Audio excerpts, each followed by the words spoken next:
대구시가 새누리당 대구시당과 당정협의회를 열고 정부의 긴축 예산 기조에 대비해 내년 예산 확보에 총력전을 펴기로 했습니다. 광복 70주년 기획뉴스 항일의 흔적. 오늘은 대구 근대학교와 근대도서관의 전신이자 항일운동의 산실인 우현서루를 재조명합니다. 방치되는 문화재를 보호하기 위해 문화재청과 지역 민간단체들이 힘을 모은 문화재 돌봄 사업이 효과를 거두고 있습니다. 경찰이 최근 사후 관리가 중요한 가정폭력과 학생, 성폭력 전담 수사팀을 꾸려 전 경찰서로 확대 운영하고 있습니다. 여러분 안녕하십니까? 8월 13일 목요일 아침 대구 MBC 뉴스투데이입니다. 오늘 우리 지역은 구름 많은 가운데 오후부터 밤 사이에는 대기 불안정으로 소나기가 오는 곳이 있겠습니다. 대구의 낮 기온은 어제보다 9도가량 오르겠고 그 밖의 지역도 30도 안팎으로 한낮에는 다시 덥겠습니다. 자세한 날씨 이시정 기상캐스터입니다. 네, 이제는 더위로 인한 불편함이 조금씩 줄어드는 것 같습니다. 간밤에 잠들기도 훨씬 편안해지셨죠. 이런 선선함이 좀 오래 갔으면 좋겠지만 오늘 낮에는 또다시 더위가 찾아오겠습니다. 그래도 지난주처럼 푹푹 찌는 폭염 수준의 정도의 더위는 아니고요. 대부분 지역의 낮 기온이 30도 안팎을 보이겠습니다. 또 대기가 불안정해지면서 오후부터 밤 사이에는 소나기가 지나겠는데요. 비가 내릴 때 천둥, 번개가 동반될 것으로 보여서 미리 시설물 피해 없도록 대비해 주시는 게 좋겠습니다. 내일부터는 광복절 연휴가 시작되는데요. 대구의 경우 일요일까지 대체로 맑은 가운데 낮 기온은 30도를 조금 웃도는 더위가 이어지겠습니다. 날씨였습니다. 정부의 세수 부족 현상이 심화되면서 대구시의 내년도 국비 예산 확보에 비상이 걸렸습니다. 이에 대구시는 새누리당과 당정협의회를 열고 국비 확보에 지역 정치권이 적극 나서줄 것을 요청했습니다. 금교신 기자가 취재했습니다. 대구시와 새누리당의 당정협의회가 예년보다 한 달이나 빨리 열렸습니다. 정부가 세수가 부족해지자 긴축 재정에 나서면서 그만큼 국비 확보가 어려워졌기 때문입니다.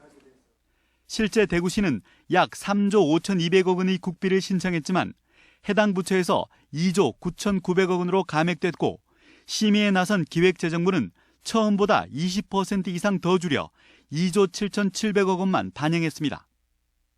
첨복단지 예산 687억 원을 비롯해 의료기술 시험 훈련원 설립비 300억 원과 국가감염병 임상시험센터 건립비 100억 원이 전액 삭감됐습니다. 대구 순환고속도로 건설비와 대구 튜닝 전문지원센터 등은 예산이 깎여 대구시가 목표했던 국비 3조 원 확보에 비상이 걸렸습니다.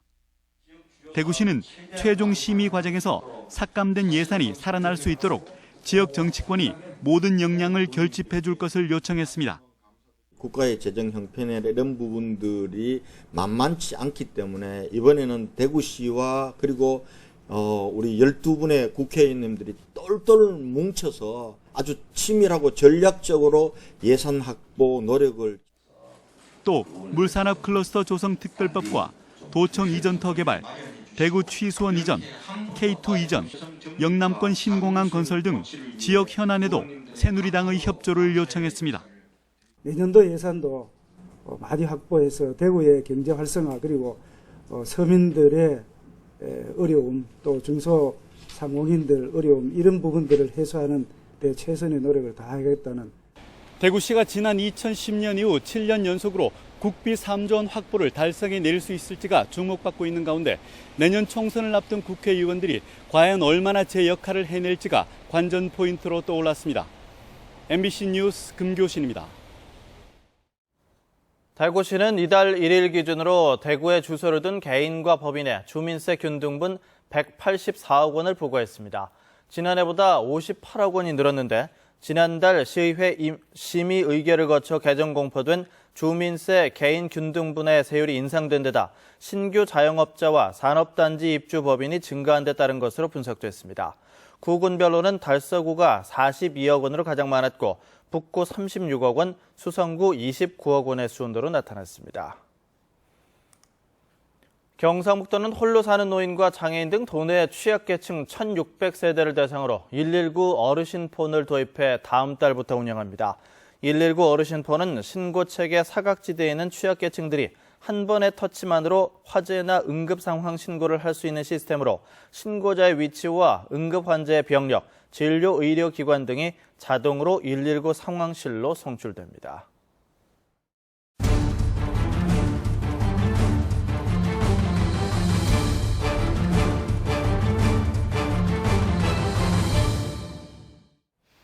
우리나라 최초의 항일운동이 대구에서 일어난 국제보상운동이었죠. 이 국제보상운동을 성공적으로 이끌고 또 이후 각계에서 일어난 항일운동가의 상당수를 키워낸 곳이 있습니다. 광복 70주년 기획뉴스, 오늘은 대구 근대학교와 근대도서관의 전신이자 항일운동의 산실, 우현서루를 재조명합니다. 김철우 기자입니다. 대구시 중구 북성로. 대구은행 북성로 지점을 포함한 이 일대 2,900여 제곱미터 터에는 110년 전 근대 학교이자 근대 도서관의 효시인 우현서루가 있던 곳입니다. 우현서루는 1905년 을사조약이 맺어지자 여기에 붕괴한 항일운동가 이동진이 사재를 틀어 지은 학교이자 도서관입니다. 국내외에서 모은 책만 만여 권에 1년에 20-30명씩 인재를 키워냈습니다. 단순하게 공부를 했던 공간이 아니고 나라의 애국심과 그리고 자긍심을 키워줬던 그런 근대 교육의 전신이라고 할 수 있겠습니다. 상하이 임시정부 대통령 박은식, 초대 국무령 이동휘, 황성신문 주필 장지연, 일제궁성 이중교 폭탄 사건의 김지섭 지사 등이 우현서루 출신입니다. 이동진은 민족시인 이상화의 할아버지고 이루는 큰아버지로 상화 형제의 생부가 돌아가고 난 뒤 상화 형제를 우현서루에서 공부시키고 키우게 됩니다. 특히 맏형 이상정은 대구 최초의 서양 화가이자 1923년부터 만주에서 항일운동을 이끈 대표적인 항일 투사입니다. 이상정, 이상화 등 네 형제의 그 정신은 독립운동이라든가 민족 정신은 전부 큰아버지의 그 영향에서 태어났습니다. 대구 최고의 정신적인 지주되는 집안이 바로 이상정 집안이다. 다시 말하면 그 위에 큰아버지는 이루시 집안이다. 우현서루 출신들이 국채보상운동에 적극 가담하는 등 항일운동에 나서다가 우현서루는 1911년 일제에 의해 강제 폐쇄됩니다. 우현서루는 이후 교남학교로 맥이 이어지지만 광복이 되고도 70년이 지나도록 우현서루의 진정한 의미를 되살리는 노력은 아직도 미미하기만 합니다. MBC 뉴스 김철우입니다. 광복 70주년을 기념하는 행사가 대구 도심 곳곳에서 열립니다.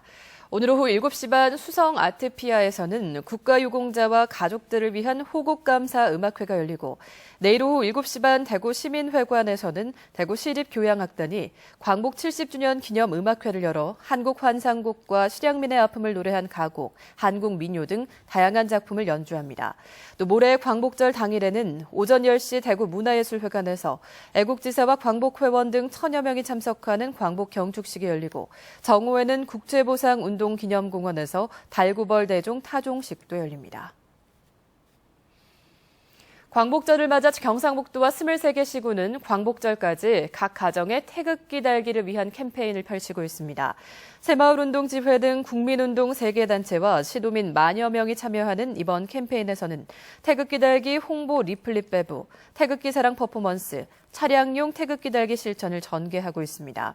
경북교육청도 태극기 교육을 강화하고 태극기 달기 운동에 적극 나서고 있습니다.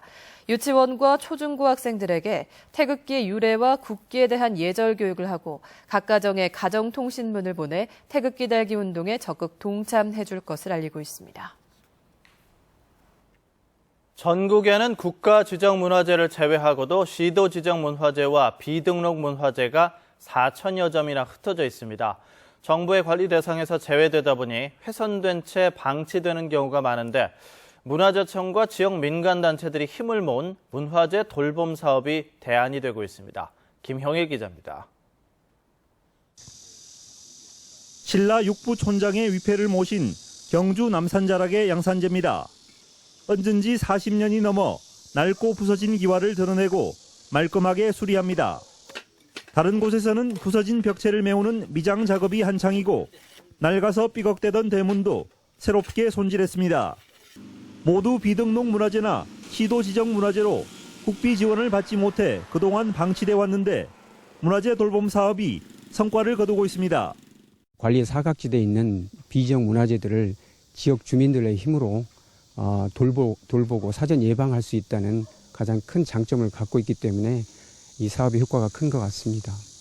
문화재청과 민간단체가 지난 2000년부터 전국 17개 시도에서 시작한 문화재 돌봄 사업은 최근 문화재 보수 전문 인력까지 갖추면서 점차 사업 영역을 확대하고 있습니다.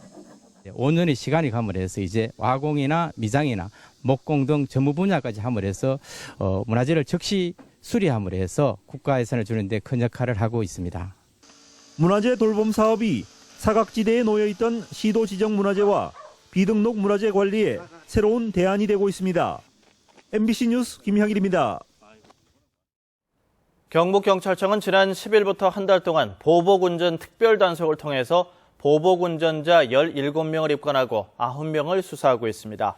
급제동이 31%로 가장 많았고 급차선 변경, 지그재그 진로 방해가 그 뒤를 이었으며 진로 변경 과정에 시비가 생기거나 경적 사용 때문에 다툼이 벌어진 경우가 많았습니다. 가해자의 연령대는 20, 30대가 59%로 가장 많았고 주로 112 신고나 스마트폰 국민제보 앱을 통한 신고가 많았습니다. 대구시와 대구시 치과의사회는 취약계층의 건강한 치아 회복을 돕기 위한 희망의 징검다리 사업 발대식을 어제 저녁 대구시 치과의사회관에서 열었습니다. 희망의 징검다리 사업은 경제적 사정으로 치과 치료를 받지 못하는 65살 이하의 소외계층에 무료 진료 서비스를 제공하는 것입니다. 우선 1차 대상자 250명을 선정했는데 치료에 필요한 재료비는 대구시가 지원하고 치과의사들이 재능 기부로 봉사를 합니다. 그간 가정폭력의 경우에는 경찰에 신고가 돼도 가정사라는 이유로 흐지부지 내사 종결되는 경우가 많았습니다. 경찰이 최근 사후 관리가 중요한 이런 가정폭력과 학생 성폭력 전담 수사팀을 꾸려 전 경찰서로 확대 운영하고 있습니다. 엄지원 기자의 보도입니다. 9살 여자아이의 엉덩이와 다리가 온통 붉은 멍투성입니다. 두피 사이에도 멍자국이 선명한데 잡히는 대로 몇 시간씩 딸을 때리는 남편을 보다 못한 아내가 경찰에 신고했습니다. 아이는 전치 3주, 현재 심리치료도 병행하고 있습니다. 앞으로 친부와 어떤 폭력이나 이런 게 발생할 수 있기 때문에 현재 아동기관과 긴밀히 협조해서 분리 여부에 대해서 긴밀히 협조하고 있습니다. 하지만 한 달 전만 해도 이 사건은 내사 종결로 끝날 사건이었습니다.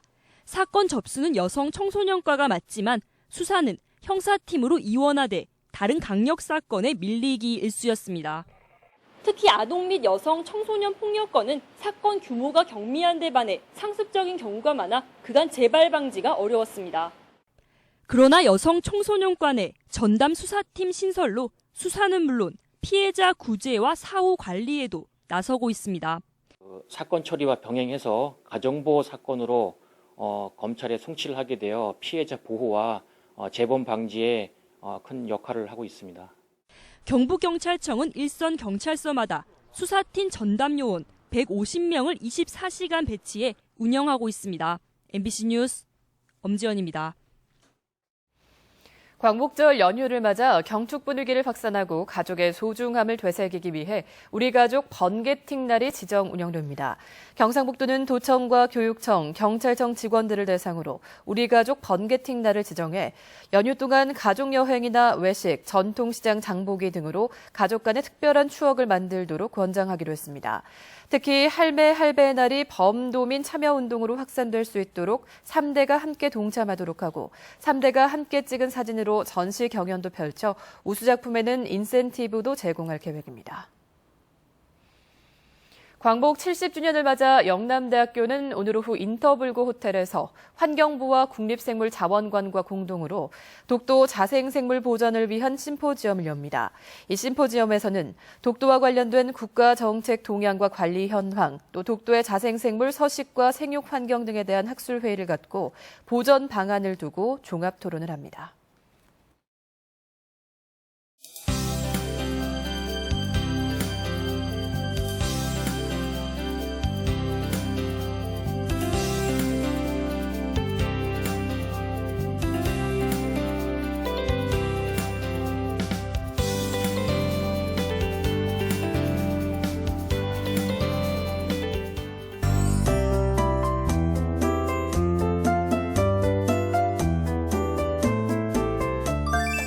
이제는 더위 때문에 불편을 겪는 일이 조금씩 줄어드는 것 같습니다.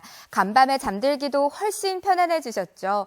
이러한 선선함이 좀 오래 갔으면 좋겠지만 오늘 낮에는 또다시 더위가 찾아오겠습니다. 그래도 지난주처럼 푹푹 찌는 폭염 정도의 더위는 아니고요. 대부분 지역이 30도 안팎을 보이겠습니다.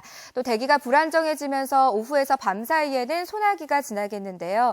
비가 내릴 때 천둥, 번개가 동반될 것으로 보여서 피해 없도록 유의하시는 게 좋겠습니다. 오늘 우리 지역은 서해상에 위치한 고기압의 가장자리에 들면서 구름 많은 날씨가 예상되고요. 또 일부 지역에는 아침에 안개가 깔려 있어서 운전도 조심하셔야겠습니다. 자세한 지역별 날씨입니다. 대구와 경북 중남부 지역의 아침 기온은 20도를 조금 웃돌며 선선한데요. 한낮에는 30도에서 31도 분포를 보이겠습니다. 남서 내륙 지역도 한낮에는 30도를 조금 웃돌겠고요. 예천의 현재 기온은 20도, 한낮엔 30도까지 오르겠습니다. 봉화의 아침 기온은 15도까지 뚝 떨어진 가운데 낮에는 지금보다 13도가량 기온이 더 오르겠습니다. 경북 동해안 지역의 낮 기온은 27도에서 30도 분포를 보이겠고요. 바다의 물결은 0.5에서 2m로 일겠습니다. 광복절 연휴가 시작되는 내일부터는 대체로 맑은 가운데 30도를 조금 웃도는 더위가 이어지겠습니다. 날씨였습니다.